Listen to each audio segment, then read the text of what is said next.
Prologue Ashes of the Promised Dawn.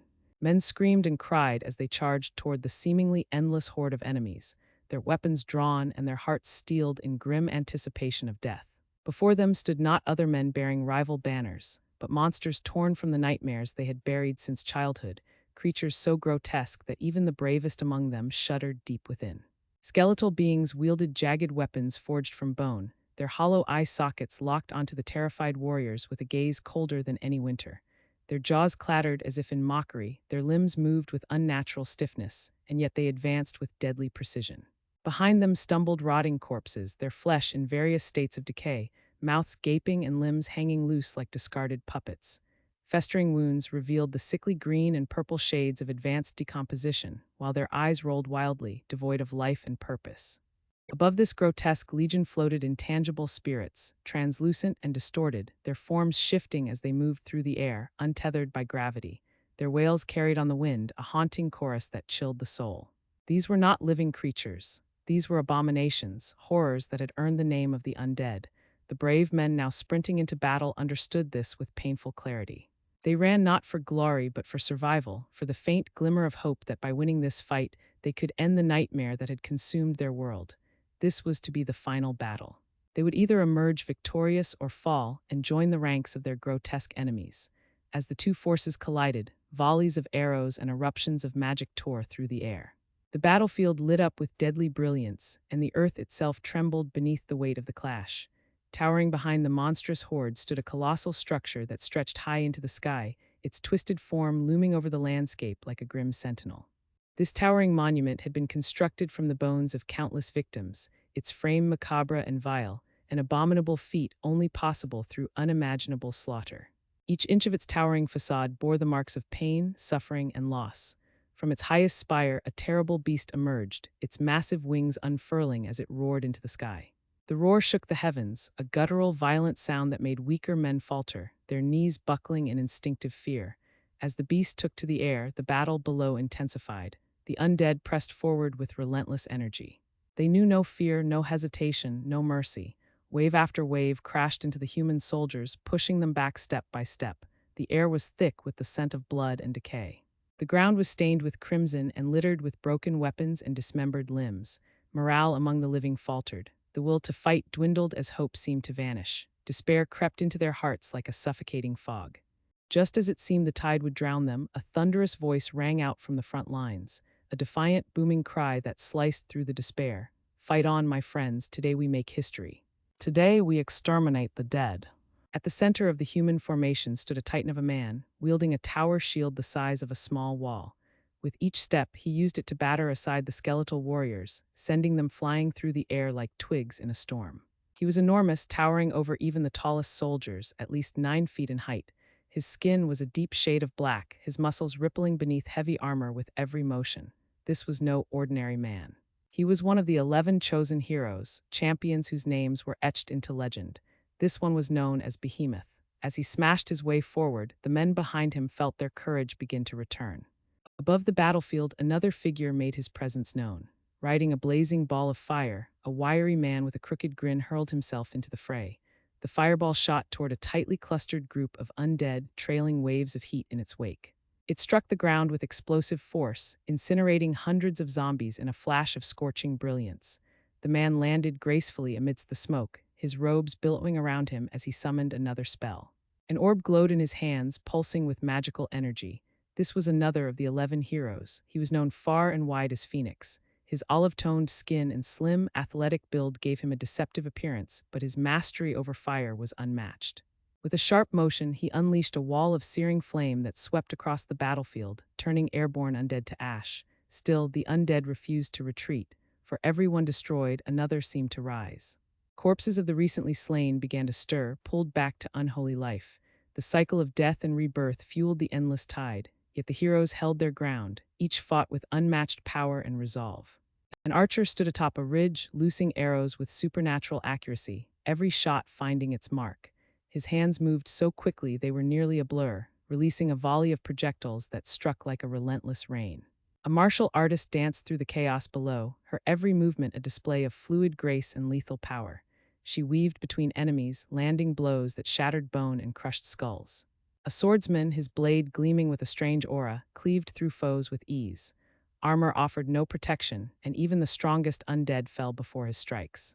The soldiers witnessing these feats stared in disbelief, unable to comprehend how one person could wield such strength.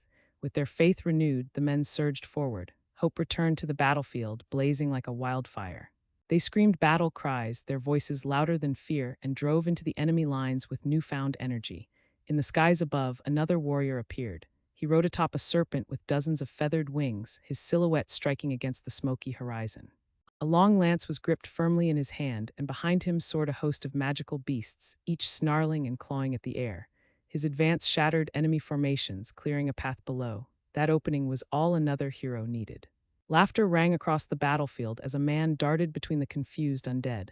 Twin daggers gleamed in his hands, each strike swift and precise. He danced through the ranks of monsters, leaving corpses in his wake. His presence brought momentum, pushing the undead back. For a moment the living had the upper hand. The undead faltered, their advance slowed, but any hope of victory was short-lived. The colossal beast that had taken flight earlier now descended. Its massive body crashed into the battlefield with enough force to split the earth. Cracks spread from the point of impact, and shockwaves rippled outward, knocking soldiers off their feet. The battle had entered its most desperate phase. A monstrous roar shattered the air as an enormous undead dragon opened its rotting jaws. It loomed above the battlefield, a towering horror of bone, scale, and necrotic flesh. From the depths of its maw, a torrent of green flame surged forward like a tidal wave of death. The front lines of soldiers stood frozen in horror, their courage faltering in the face of such a cataclysmic force. Just as the wall of fire threatened to incinerate them, a voice rang out. It was not the voice of a warrior or a general, but of a woman, serene, melodic, and imbued with unshakable authority. "Fear not, children of the Almighty. You are blessed here and now to win this day. Feel the presence of the true God banish these foul aberrations." As her words spread across the battlefield like a divine hymn, an invisible power enveloped the soldiers. The wounded found their injuries knitting back together, their limbs regained strength. Color returned to pale and hopeless faces. At the same time, a radiant barrier of pure light shimmered into existence in front of the flames, intercepting the dragon's breath in a brilliant collision. For a moment, the inferno was halted entirely, and then the barrier shattered in a cascade of gleaming shards.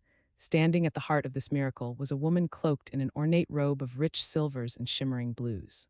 A beautiful scepter glowed in her hand, and though her porcelain mask concealed her face, her regal presence commanded awe. Soldiers fell silent around her, their gazes drawn to her as if by divine gravity. Her every movement radiated calm, faith, and commanding power. Beside her stood another woman, somehow even more striking. Her long, flowing hair danced in the magical breeze, and a levitating spellbook hovered at her side, its pages flipping rapidly as if alive. Her expression was cold and calculating. She cast a glance toward the dragon, eyes narrowed in disdain. "You are a poor excuse for a dragon," she said quietly. Her voice was soft, but it carried a terrifying finality. She raised her hand, and in an instant, the massive creature froze in midair. Its body stiffened, locked in place, as if it had been sealed in a prison of absolute stillness. The great undead beast crashed to the earth, motionless. These two women were no ordinary sorceresses. They were heroes, among the legendary 11 who led humanity's final resistance. The first was known as the Worm, a priestess of divine power. The second, known as the Archelon, wielded magic so precise and cold that she could bring titans to their knees with a glance. Their arrival turned the tide of the battle, neutralizing a force that could have ended thousands of lives in a single moment. Farther back from the front line, cloaked in black and hidden in shadow, another figure stepped forward. A hood covered his face, and a long cloak obscured the rest of his form. With a single motion of his fingers, glowing magical circles formed on the blood-soaked ground. From within them emerged nightmarish creatures. Their bodies defied logic, with uneven numbers of arms, legs, eyes, and mouths. Some had no discernible front or back, others pulsed and twitched like malformed muscle. Many of the nearby soldiers instinctively recoiled in fear. These beings looked more like abominations than allies, but they were not undead. They were summons conjured by yet another of the 11 heroes, the one known only as the Eldritch. The monstrous summons charged into the fray with reckless abandon. Their shrieks and howls caused undead creatures to flinch and falter. They tore through enemies with unnatural strength, granting the weary human soldiers a precious opportunity to regroup. Supported by these summoned horrors and the efforts of their heroes, the army pushed onward, step by step, toward the towering ivory spire in the distance. Phoenix, still crackling with residual flames from his last spell, flew toward Behemoth, who remained the tip of the human spear. Behemoth was tireless, a juggernaut who shattered enemy lines with each movement. "Is the plan still a go?" Phoenix asked, glancing nervously to either side. "This is our only cha." "Are you an idiot?" Behemoth snapped, his voice a furious whisper. "Do not speak of it here. Wait for the signal." As Behemoth scolded him, a gigantic stone golem lurched toward them. It raised a foot to crush them both, but Behemoth reacted instantly. He drove his shoulder into the creature's leg with a force so powerful that the ground cracked beneath them. The golem toppled, crashing into the earth with a sound like thunder. Phoenix's jaw tightened at the insult, but he held his tongue. He spun in place and released a devastating burst of fire that engulfed the fallen golem, reducing it to rubble. "This had better work," he muttered darkly before darting off into the chaos. Behemoth gritted his teeth and said nothing. There was no time for argument. The ground rumbled as the great tower in the distance began to tremble. Then, with an explosion of stone and black light, two figures emerged from its summit. Every soldier on the field turned their gaze skyward. Even the undead seemed to pause, as if compelled by the sheer magnitude of the power now present. These were not just heroes or monsters. These were gods of battle. "You ignorant human," came a voice that echoed across the sky. It was cold, precise, and filled with a loathing deeper than death. "You do not understand the futility of your resistance. The result shall remain unchanged.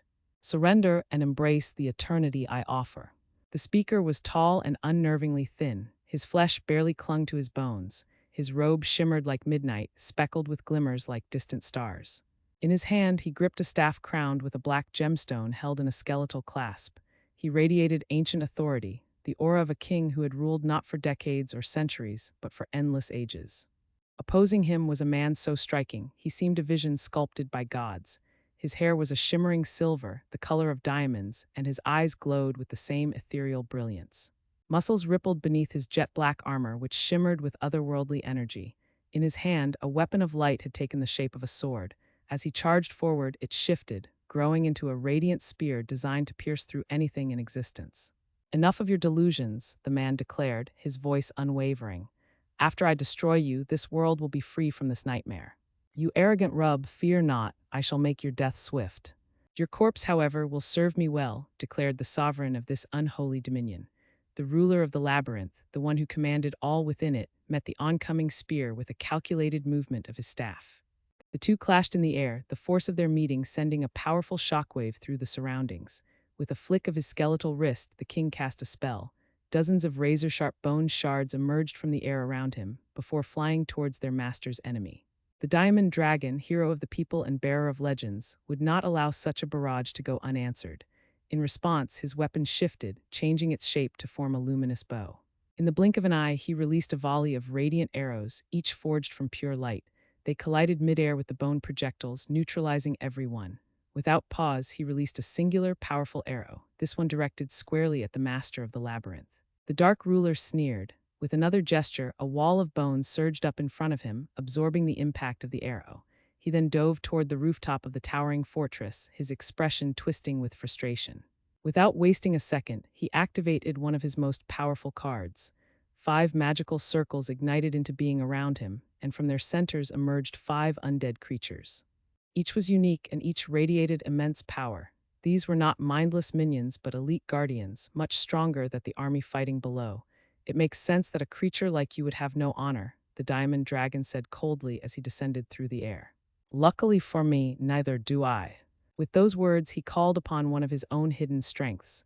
A burst of energy surged through him, magnifying his attributes in a flash of brilliance. His weapon morphed again, this time becoming a halberd. With one clean motion, he cleaved through the first undead, slicing its body clean in two. In the same breath, his weapon shrank down into a dagger. With this new form, he lunged at the next enemy, stabbing it directly through the skull, ending it instantly.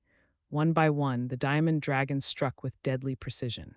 Each transformation of his weapon was seamless, as if the weapon responded directly to his will. With each kill, the labyrinth's ruler grew more furious. "Buy me time," the Dark Monarch ordered one of his final undead guards. The creature lunged forward as the ruler stepped back, preparing a spell so powerful that it could bring this battle to a decisive end. Sensing the danger, the hero moved to intercept, but the last undead delayed him just long enough. Those few seconds were all the Dark Ruler needed. Ascending into the air, the necromancer began his ritual. The air around him flickered and cracked with energy.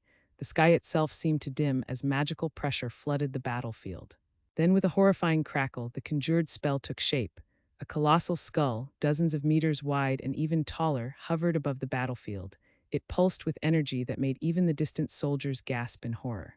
From its gaping maw spilled both searing flames and frigid air, a paradox of heat and cold. The necromancer's cackling echoed above the battlefield. "I am not done yet," he roared. His laughter was filled with madness.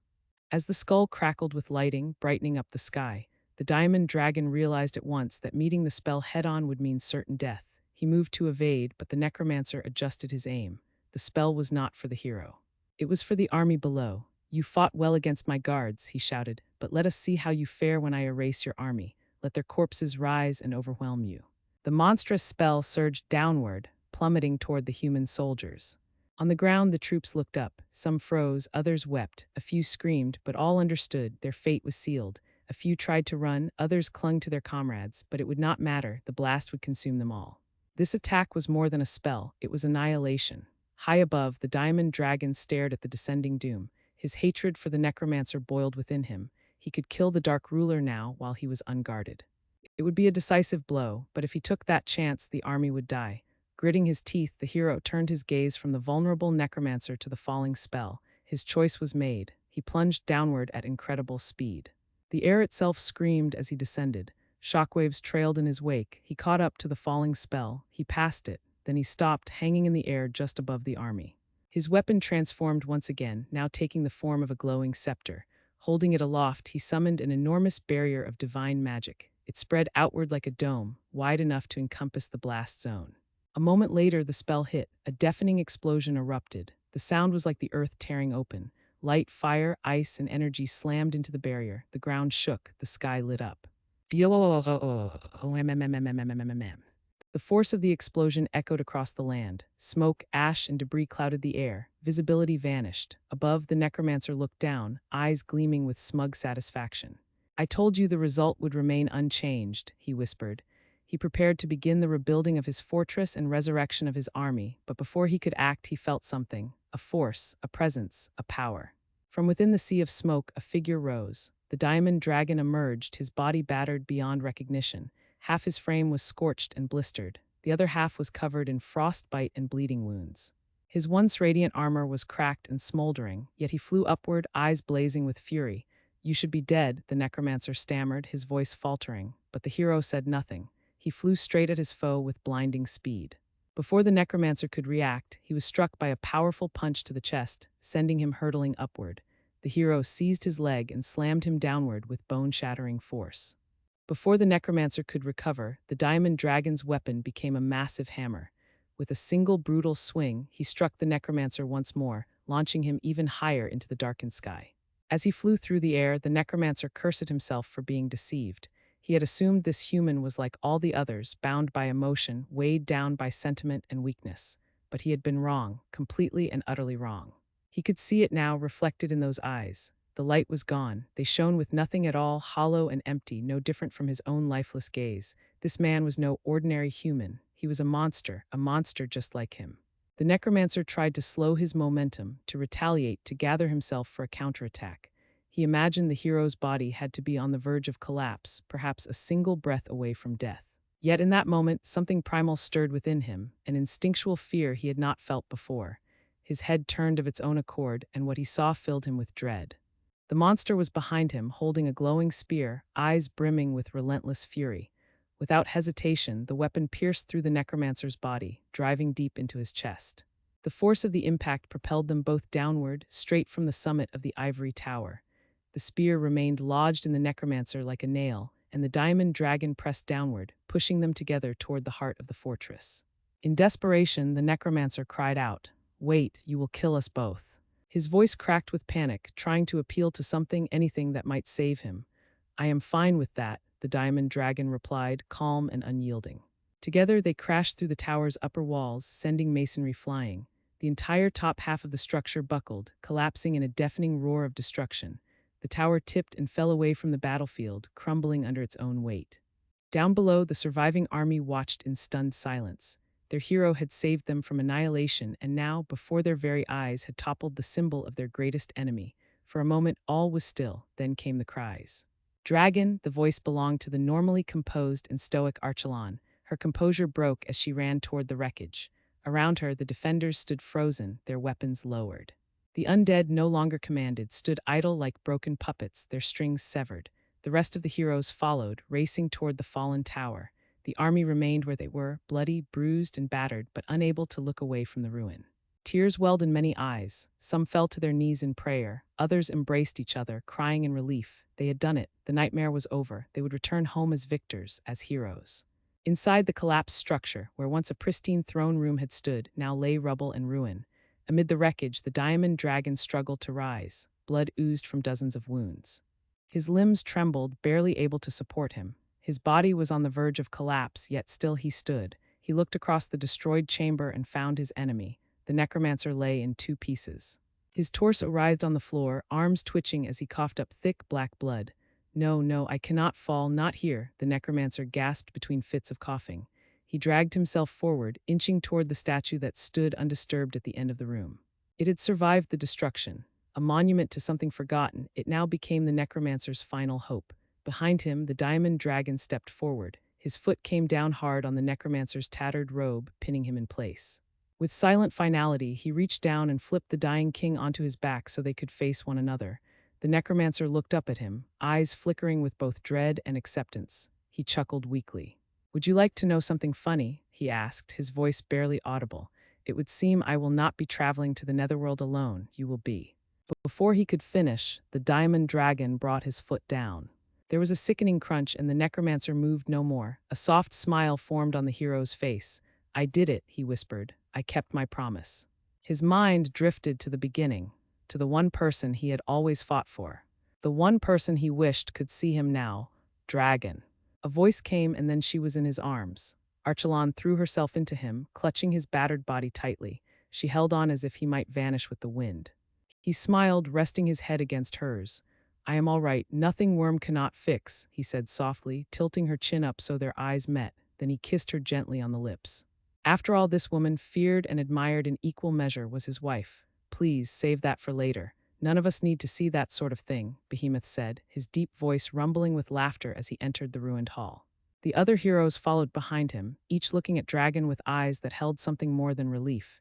"It is good to see you all safe," Dragon said, his voice filled with warmth. "Thank you. Because of you, we are so close to the end." Archelon remained in his arms, refusing to let go. "The heart is in that statue," he continued, pointing to the statue that had survived the battle. Despite the devastation around it, the monument remained pristine. It depicted a robed figure holding a scythe, its face obscured beneath a hood. If what the doctor told us is true, taking that heart may revert everything back to the way it was before the emergence. The dungeons may vanish, the world might begin to heal again. Whatever happens after this, know that I consider each of you my family, my brothers and sisters, and if you ever need me, I will be there. His words were sincere, honest, from the heart, but he failed to notice the expressions that flickered across the faces of the others. "About that," Phoenix muttered. His gaze drifted toward the past, toward a world before the emergence. "I really do not think I can give this power up." Hatred began to twist his voice. "What do you mean?" the diamond dragon began, but his voice faltered. A sharp, icy pain blossomed in his chest. He looked down slowly and saw her. His wife still clung to him, but in her hand, a dagger made of shimmering ice protruded from his heart. For a moment there was no pain. The adrenaline dulled everything. Then, as if the illusion of peace shattered, it all came rushing in.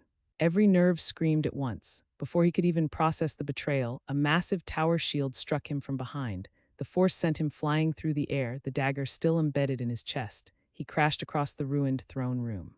Bones snapped, muscles tore. The last of his unbroken ribs shattered as he collided with the ground, and before he could react or even draw breath, a fireball struck him square in the face. The explosion deformed his once flawless features. Fire and pain overwhelmed his senses, but the agony did not stop there. A wave of flame followed, a relentless torrent of heat that engulfed his body. Flesh sizzled and cracked, skin blistered and split, blood boiled inside his veins.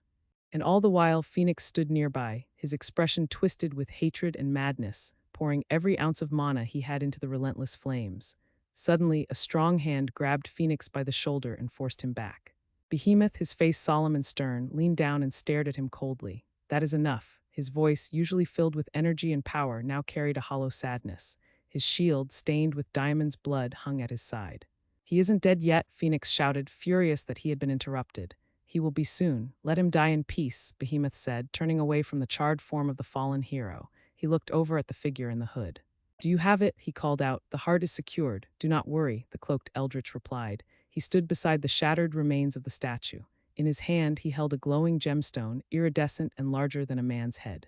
It shimmered with every color imaginable. Good, get going. We have a mess to clean up when we return, Behemoth commanded. Phoenix hesitated for a moment, then ceased his objections and turned away. The body of humanity's greatest champion lay motionless on the ground, unrecognizable beneath burns and blood. One by one, the heroes looked back. Some lingered longer than others, each expression carrying a different emotion. Regret, guilt, contempt, but none stayed. Only 3 people remained. Archelon knelt beside what was left of her husband. She pressed a kiss to his blackened forehead. Her voice was soft and trembling. I will not let them forget you, my love. Rest well. You earned it. Then she too stood and walked away, never once looking back. Only Behemoth and the fallen hero remained. The giant knelt down, his massive shadow falling across the ruined floor. He placed a hand gently on what was left of his friend's shoulder. I am sorry it came to this, old friend, he said quietly. I hope you can forgive me. This was never an easy choice. But you and I, we want very different things for this world. He stood up and walked away, his heavy footsteps echoing through the broken halls. He left the hero to die in the same labyrinth he had given everything to destroy. The pain faded, his body no longer screamed. The agony had passed. He was dying, only his spirit remained. He remembered her voice, those final words, rest well, you earned it. It would be so easy, let go, give in. He was tired. So tired. For 10 years he had fought for others, sacrificed everything, loved, lost, and endured more pain than any soul should bear. And when the end came, it came not as a reward but as a betrayal. Was it worth it? No.